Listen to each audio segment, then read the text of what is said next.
Hi, everyone. Thank you for joining us today. My name is Wayne McNeil, and I, along with my good friend of 20 years, Sheldon Kennedy, co-founded Respect Group back in 2004. Today, we're going to spend 30 minutes or so sharing a bit about who we are, why we do what we do, how respect or lack thereof can significantly impact a person's health and well-being, what our online training is all about, and an opportunity to have a positive influence on your organizational culture. You know, looking back, I think we were slightly ahead of our time. E-learning was just slowly gaining acceptance, and training to prevent maltreatment was still a very progressive concept. Those different forms of maltreatment are bullying, abuse, harassment, and discrimination. We refer to these as bad behaviors, and we all know they can stack up. Today, having stood firmly behind our beliefs for 12 years, I'm pleased to say that we have Respect certified over 750,000 Canadians online. We started our journey with Respect in Sport training, which has evolved into standard education for coaches and parents across Canada. We also train school leaders and, most recently, all employees in hundreds of organizations through Respect in the Workplace, the program we're here to discuss today. Respect Group has approached all of our programs with some fundamental principles that we consider important and differentiate us from basic e-learning providers and classroom-based training methods. Another thing that differentiates us is our exclusive curriculum partnership with the Canadian Red Cross, who, through the Respect Education Division, are the recognized international authority within the Red Cross, Red Crescent movement for the prevention of maltreatment. We focus on empowering the bystander, not trying to catch the bad guy. We strive to create culture change, not just compliance. Simply stated, we're all about polishing the good apples. Of equal importance to us, as well as the clients we serve, we've had third-party, evidence-based research conducted on all of our programs. That research confirms that our programs actually work. But when someone says, "Wayne, I wish we'd implemented Respect in the Workplace 2 years ago," well, that's all I need to hear. In the end, we're a fully outsourced provider that, through our timely and cost-effective implementations, allows our clients to deal with their organizational priorities and leave the delivery of proactive prevention education to us. Earlier, I mentioned Sheldon Kennedy, my good friend and co-founder of Respect Group. In addition to an 8-year career in the NHL, Sheldon is a world-renowned abuse prevention advocate and recipient of numerous awards, honorary doctorates, and a member of the Order of Canada. I'll turn it over to Sheldon now to say a few words. Thanks, Wayne. Yes, it's been quite the journey, and we have learned a lot. We now understand that the impacts of bad on the victim and those looking on are all similar, severe and often lifelong. That's why we need to prevent them from happening. If we can prevent them or intervene early, which is the ultimate goal of our programs, we can have a positive influence on individuals and the organizations they serve. To me, the only thing that can impact culture change or enlighten people on how to recognize, prevent, or report bad is education, plain and simple. Even though we cut our teeth initially in the realm of sport, we quickly observed that the behaviors we encountered in sport were prevalent in the workplace. Our many sport clients told us, "Respect in sport is great, you need one for the workplace." We listened. Today, we have hundreds of organizations using Respect in the Workplace, and we are proud to see the difference it is making. Now, to talk a little bit more about that difference, I'll turn it over to Brad and Logan to give you a greater appreciation, and thank you once more for joining us today.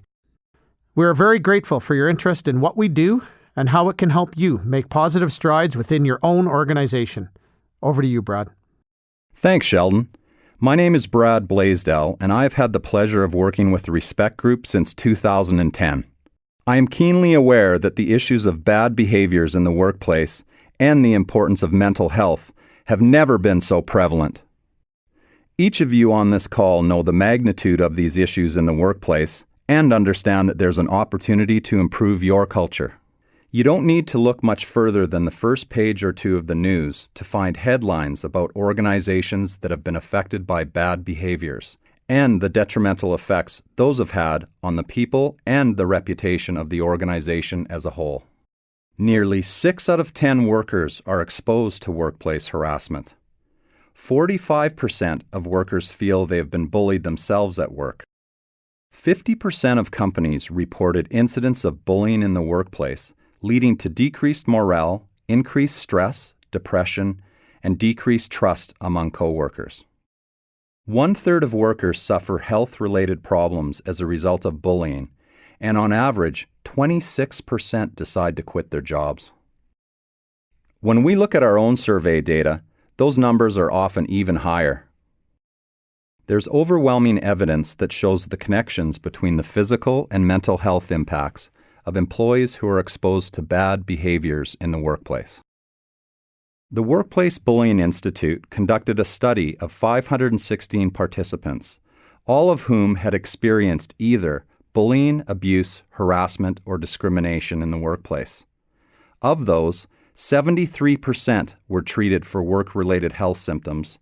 49% were diagnosed with depression.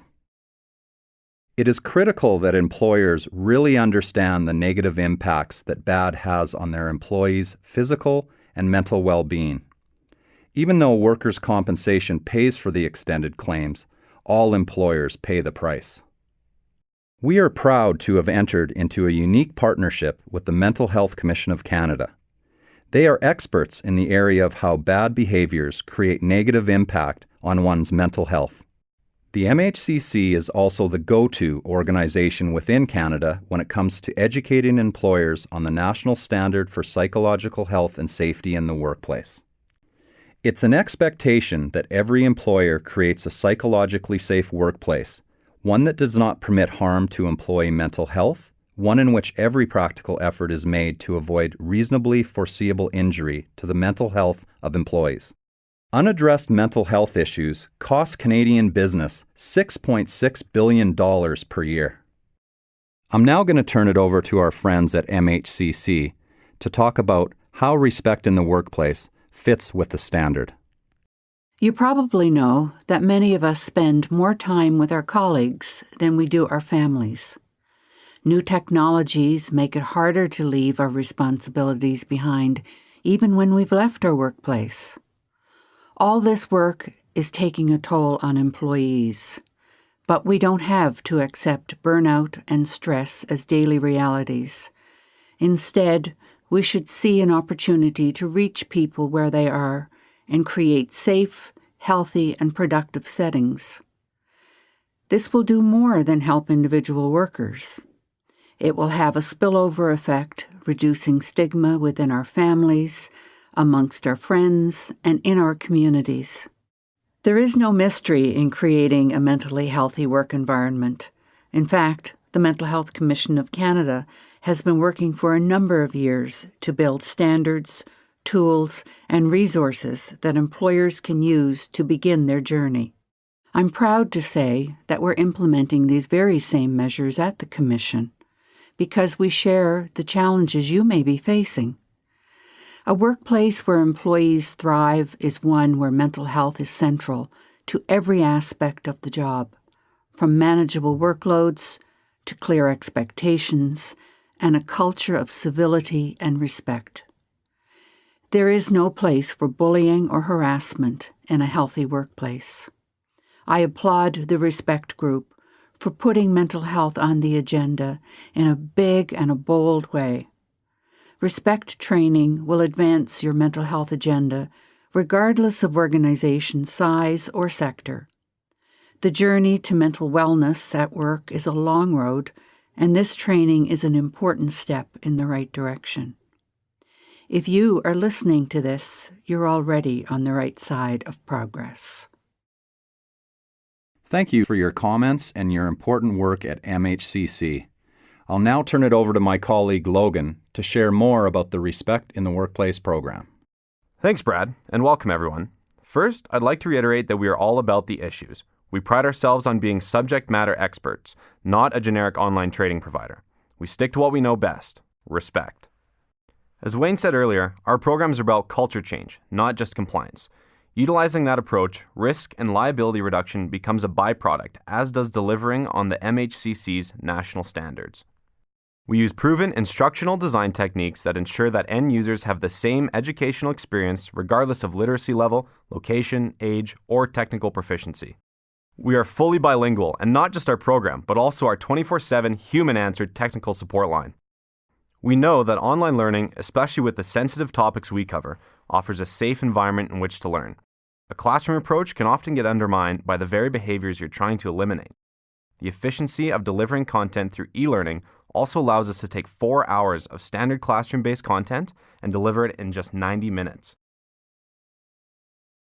When we build your version of Respect in the Workplace, we customize it with your branding, images, and include your own specific policies, procedures, or codes of conduct. To give you a sense of the actual look and feel of the program, here is a clip of how we use situational vignettes and interactive questions and answers to engage the learner. Welcome to Respect in the Workplace, a program designed to assist you and your organization in creating a positive culture that's free of discrimination, workplace bullying, and harassment. A colleague of mine, Francine, was having a bad day at work. Her car had been stolen from her house that morning, and then on her way into work, someone on the bus spilled coffee on her suit. A few hours later, her supervisor told her, during our weekly project update meeting, that the project she was managing was at risk of being cancelled by our client. While Franny, normally calm and cool, lost it. Me? I was there with my new cell phone, shot a video and posted it. I didn't think about what might happen. The video went viral. I think half the planet saw it, including our boss and the client for Franny's project. Needless to say, my video put the nail in the coffin of that project, and it didn't do much for Franny's career either. I only posted that video because I thought it was funny. It never occurred to me what the implications might be. Professor Masood Abbasi is from Pakistan and new to the university. He is a top researcher and well-liked by his students. He is attending a staff meeting with his department head and several other professors where they are discussing different student engagement techniques. Professor Abbasi is recommending a method he had used successfully in Pakistan when Professor Samuelson, known for his direct comments, cuts him off, saying, Are you kidding me, Abbasi? That might have worked for you in Pakistan, but it isn't going to cut it here. Why don't you let the rest of us focus on turning these students into successful academics? It was just a suggestion. Here's a suggestion. Jump on a plane and take your methods back to Pakistan where they belong. With that, and getting no support from his colleagues, including the department head, Dr. Santos, who just looks away, Professor Abbasi quickly leaves the room. Question 6. What type of behavior is exhibited by Professor Samuelson? Is it bullying or harassment? Harassment? That's the one.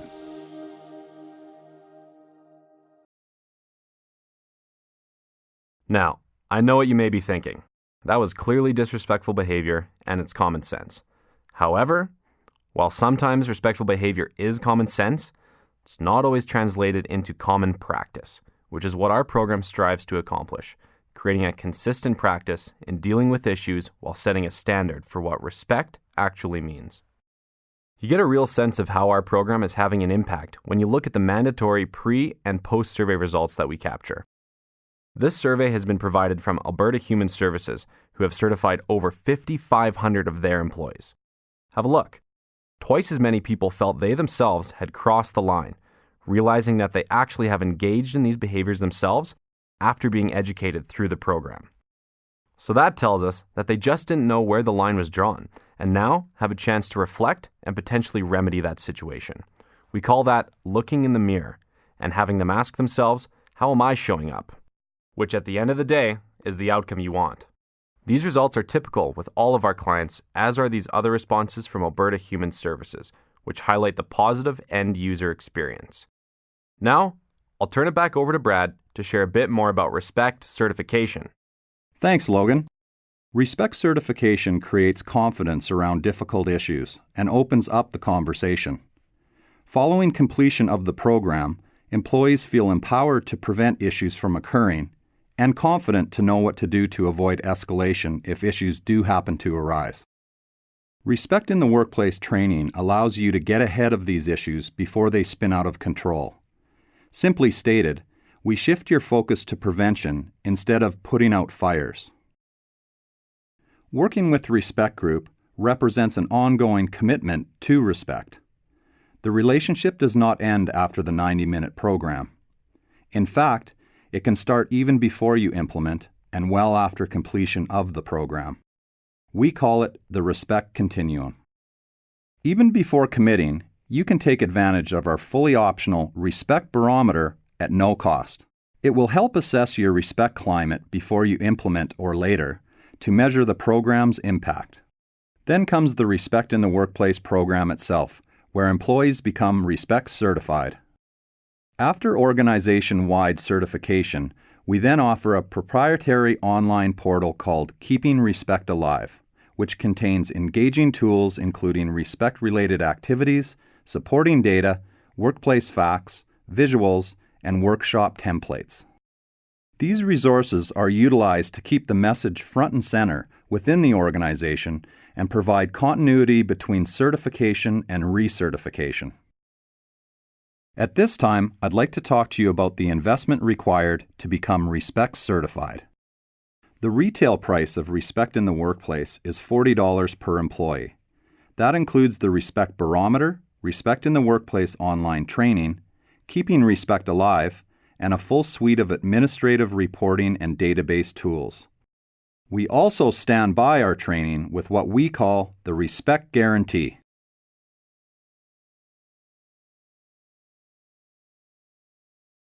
I'd now like to introduce you to our good friend Blaine, President and founder of the Workplace Fairness Institute. Respect Group and WFI have entered into a unique and exciting partnership.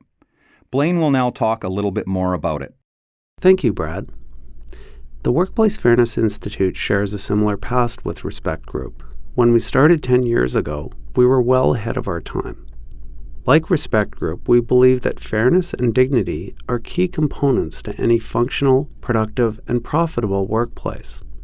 For fairness and respect to thrive in a workplace, they must be essential parts of the culture. This means that everyone must believe in these principles. To get there, we must first reach out to every workplace participant and provide them with a common language and understanding of these issues. We are proud to work with Respect Group to complement their valuable foundational training with these other services. Thank you, Blaine. Now I'd like to turn it back over to Wayne to sum things up. Thanks, Brad. We hope you found the session of interest and perhaps something that may provide real benefits within your own organization. There's been a lot of information presented here, so I encourage you to reach out directly to Brad to get you access to the program so you can give it a test drive, measure your own respect climate with our Respect Barometer, and learn more about our Respect Guarantee. Also, as part of the work we do with Jumpstart Charities, which gives kids in need a chance to participate in sport and other physical activities, Respect Group will donate $100 in your name if you implement Respect in the Workplace within 8 weeks of this webinar. Just our way of saying thank you and giving a little back to those in need. If you'd like to find out more information about Respect in the Workplace, please contact Brad at the address displayed on screen. Thank you again for the time you spent with us today. We are sincerely grateful and look forward to continued discussions with you.